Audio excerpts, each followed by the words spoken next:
Welcome to my YouTube channel എൻ്റെ വഴികൾ. ഏവർക്കും എൻ്റെ വഴികളിലേക്ക് സ്വാഗതം. ഇനിയും എൻ്റെ ചാനൽ സബ്സ്ക്രൈബ് ചെയ്യാത്തവർ സബ്സ്ക്രൈബ് ചെയ്യുക. എൻ്റെ വീഡിയോ ഇഷ്ടമായി ലൈക്ക് ചെയ്യുക. തുടർന്നും എൻ്റെ വീഡിയോകൾ ലഭിക്കുന്നതിന് വേണ്ടി ബെല്ലൈക്കൺ അമർത്തുക. കഴിഞ്ഞ ദിവസം ടെഹ്റാനിൽ കൊല്ലപ്പെട്ട ഇസ്മായിൽ ഹനിയയുടെ ഭൗതിക ശരീരം ഖത്തറിൽ വലിയ ജനാവലിയോടെ സംസ്കരിച്ചു. ഇസ്മായിൽ ഹനിയയുടെ കൊലപാതകത്തിൽ തങ്ങൾക്ക് പങ്കില്ലെന്ന് ഇസ്രായേൽ കൈമലർത്തുമ്പോൾ തന്നെ ഹമാസും ഇറാനും ഒരേ സമയം കുറ്റപ്പെടുത്തുന്നത് ഇസ്രായേൽ തന്നെയാണ് ഇസ്മായിൽ ഹനിയയുടെ കൊലയ്ക്ക് പിന്നിലെന്നാണ്. നിരവധി രാജ്യങ്ങളിൽ ഇസ്മായിൽ ഹനിയയുടെ മരണത്തിൽ ഒരു ദിവസത്തെ ദുഃഖാചരണം പ്രഖ്യാപിച്ചു. തുർക്കി തങ്ങളുടെ രാജ്യത്തുടനീളം ദേശീയ പതാക താഴ്ത്തിക്കെട്ടി. മാത്രമല്ല, ഇസ്രായേലിലുള്ള തങ്ങളുടെ എംബസിയിലും പതാക താഴ്ത്തിക്കെട്ടി. ഇസ്രായേലിലെ തുർക്കി എംബസിയിൽ പതാക താഴ്ത്തിക്കെട്ടിയതിൽ ഇസ്രായേൽ തുർക്കി അംബാസഡറെ വിളിച്ചു വരുത്തി. ഇതാണ് അറബ് രാജ്യങ്ങളുടെ അവസ്ഥ. ഒരേ സമയം എതിർക്കുകയും എന്നാൽ അവരുമായി നയതന്ത്ര ബന്ധം പുലർത്തുകയും ചെയ്യുക. 2 ദിവസം മുമ്പായിരുന്നു തുർക്കി വേണ്ടി വന്നാൽ ഇസ്രായേലിലേക്ക് അതിക്രമിച്ച് കയറുമെന്ന് പറഞ്ഞത്. എന്നാൽ അതേ തുർക്കി തന്നെ ഇതുവരെയും അവരുടെ നയതന്ത്ര ബന്ധം അവസാനിപ്പിച്ചിട്ടില്ല ഇസ്രായേലുമായി. അതേസമയം ലബനോൺ ഇസ്രായേലിനെതിരെ റോക്കറ്റ് ആക്രമണം നടത്തിയതിന് തിരിച്ചടിയായി ലബനോണിലെ ഇദ്ഷിബ്, മർജായു എന്നീ ജില്ലകളിൽ ഇസ്രായേൽ ശക്തമായ വ്യോമാക്രമണം നടത്തി. ശനിയാഴ്ച ബൈറൂത്തിനടുത്ത് ഹിസ്ബുള്ളയുടെ senior commander Fuad Shukr Israel ആക്രമണത്തിൽ കൊല്ലപ്പെട്ടിരുന്നു. അതിന് പ്രതികാരം എന്ന നിലയ്ക്കാണ് ഹിസ്ബുള്ള 60-ലധികം റോക്കറ്റുകൾ വടക്കൻ ഇസ്രായേലിലേക്ക് തൊടുത്തുവിട്ടത്. ഇപ്പോൾ അതിന് തിരിച്ചടി എന്ന നിലയ്ക്കാണ് ഇസ്രായേൽ ലെബനനകത്ത് എയർ സ്ട്രൈക്ക് നടത്തിയത്.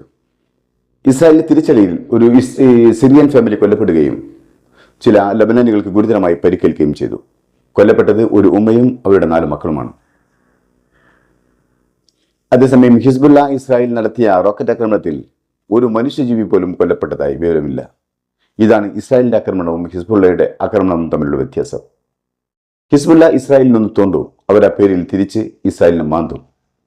ഇസ്രായേൽ ഇത്തിരിബ്, മരിജായു എന്നിവിടങ്ങളിൽ നടത്തിയ വ്യോമാക്രമണത്തിന് പകരമായി ഹിസ്ബുള്ള വീണ്ടും ഇസ്രായേലിലെ സബ്ദീൻ എന്ന സ്ഥലത്ത് റോക്കറ്റ് ആക്രമണം നടത്തി. ഹിസ്ബുള്ള പറയുന്നത് നിരവധി തവണ ഇസ്രായേലി യുദ്ധവിമാനങ്ങളെ ഹിസ്ബുള്ളയുടെ ആന്റി എയർക്രാഫ്റ്റ് സംവിധാനം ഉപയോഗിച്ച് തുരത്തിയെന്നാണ്. ഇസ്രായേൽ ഹിസ്ബുള്ള സംഘർഷം മൂർച്ഛിക്കുന്ന ഈ സന്ദർഭത്തിൽ ഏത് നിമിഷവും ഇസ്രായേലിലേക്ക് ലബനന്റെ ആക്രമണം ഉണ്ടാകുമെന്ന ഭയത്തിൽ ഇസ്രായേൽ വ്യോമസേനകൾ ആകാശ നിരീക്ഷണം നടത്തി വരികയാണ്.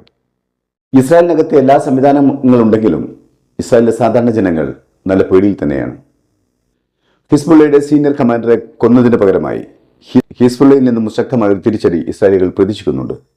ആ ഭയമുള്ളതുകൊണ്ടായിരിക്കാം ഇസ്രായേലി യുദ്ധവിമാനങ്ങൾ ലെബനൻ അതിർത്തിയിൽ ആകാശ നിരീക്ഷണം തുടർച്ചയായി നടത്തിക്കൊണ്ടിരിക്കുന്നത്.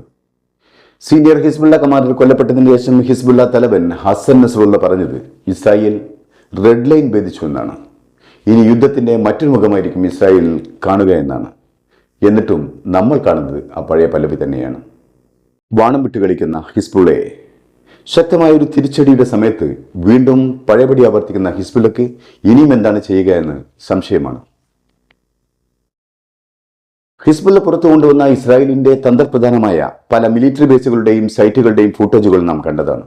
ഹൈഫയിലെയും ഗോലാൻ കുന്നിലെയും ഒക്കെ മിലിറ്ററി സൈറ്റുകൾ അറ്റ്ലീസ്റ്റ് അവിടെയെങ്കിലും ചെറുത്തുനിൽപ്പിന് വേണ്ടി അവിടെയെങ്കിലും ചെറുതായൊന്ന് തകർക്കാൻ കഴിഞ്ഞിരുന്നെങ്കിൽ ഇസ്രായേലിന്റെ അഹങ്കാരത്തിന് അത് ശരിക്കുള്ളൊരു അടി തന്നെയാകുമായിരുന്നു. പക്ഷെ അതിനു പോലും ഹിസ്ബുള്ളക്ക് കഴിയുന്നില്ല. ഈ സമയത്താണ് ഇസ്രായേലിന്റെ അഹങ്കാരത്തിന് മുനിയൊടിക്കാൻ, തല്ലിക്കെടുത്താൻ ഇറാനും അവരുടെ സഖ്യകക്ഷികളും രംഗത്ത് വരേണ്ടത്. ഈ സമയത്താണ് അവർ ഒന്നിക്കേണ്ടത്, ഒന്നിച്ച് പ്രവർത്തിച്ച് ശക്തി തെളിയിക്കേണ്ടത്. ഒരേ സമയം ഇസ്രായേലിന്റെ 4 ഭാഗത്ത് നിന്നും ഒരു പോർമുഖം തുറന്നാൽ അതൊരു പക്ഷേ ഇസ്രായേലിന് താങ്ങാൻ കഴിയുന്നതിനും അപ്പുറത്തായിരിക്കും. ഇവിടെ ഇറാൻ അറബ് രാജ്യങ്ങൾക്ക് വാണിംഗ് നൽകുന്നുണ്ട്. ഇറാനെ ആക്രമിക്കാൻ അമേരിക്കയ്ക്കോ ഇസ്രായേലിനോ മറ്റ് സഖ്യകക്ഷികൾക്കോ താവളം നൽകിയാൽ ആ രാജ്യത്തായിരിക്കും ആദ്യം ഞങ്ങൾ ആക്രമിക്കുക എന്ന്. എല്ലാ രാജ്യങ്ങളും ഇറാനിൽ നിന്നും ഇസ്രായേലിലേക്ക് ഇസ്രായേലിന് നേരെ ശക്തമായ ഒരു തിരിച്ചടി പ്രതീക്ഷിക്കുന്നുണ്ട്. കാരണം ഇറാന്റെ ആത്മീയ നേതാവ് ആയത്തുള്ള അലി ഖുമൈനിയുടെ വാക്കുകൾ വെറും വാക്ക് ആവാറില്ല. അദ്ദേഹം പറഞ്ഞിട്ടുണ്ട്, തങ്ങളുടെ അതിഥിയെ കൊന്നവർക്കെതിരെ ശക്തമായ തിരിച്ചടി നൽകണമെന്ന്. ഇറാനും ഹിസ്ബുള്ളയും അണിയറയിൽ കൂടിയാലോചനകൾ നടത്തുന്നുണ്ട്. തങ്ങളുടെ പരമാധികാരത്തിനെതിരെയുള്ള കടന്നുകയറ്റത്തിന് ഏത് തരത്തിലുള്ള തിരിച്ചടിയാണ് നൽകേണ്ടതെന്നതിനെക്കുറിച്ച്. ഇതിനിടയിൽ അമേരിക്ക വീണ്ടും ഇസ്രായേൽ സപ്പോർട്ടുമായി രംഗത്ത് വരുന്നു. ഇസ്രായേലിന് വർദ്ധിച്ചു വരുന്ന ഇറാൻ പ്രോക്സികളുടെയും ഭീഷണിയെ അതിജീവിക്കാൻ മേഖലയിലേക്ക് കൂടുതൽ എയർ ഡിഫൻസ് സംവിധാനങ്ങളുമായി എയർ ഡിഫൻസ് സംവിധാനത്തോടെയുള്ള യുദ്ധക്കപ്പലുകളും ഒപ്പം ഒരു സ്ക്വാഡ്രൺ ഫൈറ്റർ ജെറ്റുകളും അയക്കുന്നു. അമേരിക്കയ്ക്ക് ഇസ്രായേലിനെ ആകെ പൊതിഞ്ഞ് സംരക്ഷിക്കണം. ഇസ്രായേലിന്റെ ഒരു തരി മണ്ണോ ജീവനോ നഷ്ടപ്പെടാൻ പാടില്ല. ഒന്നുമില്ലാത്ത ഫലസ്തീനികൾക്ക് എന്തുമാവാം, അവരെ കൊലവിളിക്കാം എന്നൊരു വിരോധാഭാസമാണ് അമേരിക്ക. എന്നിട്ടും അറബ് രാജ്യങ്ങൾ അമേരിക്കയുടെ പിന്നിൽ നിശബ്ദരായി നിൽക്കുന്നു. അമേരിക്ക പറയുന്നത് പ്രതിരോധത്തിന്റെ കാര്യത്തിൽ ഇസ്രായേലിനെ കൂടുതൽ ബലപ്പെടുത്തേണ്ടത്, കൂടുതൽ സപ്പോർട്ട് ചെയ്യേണ്ടത് ഈ തരണത്തിൽ ആവശ്യമാണ് എന്നാണ്.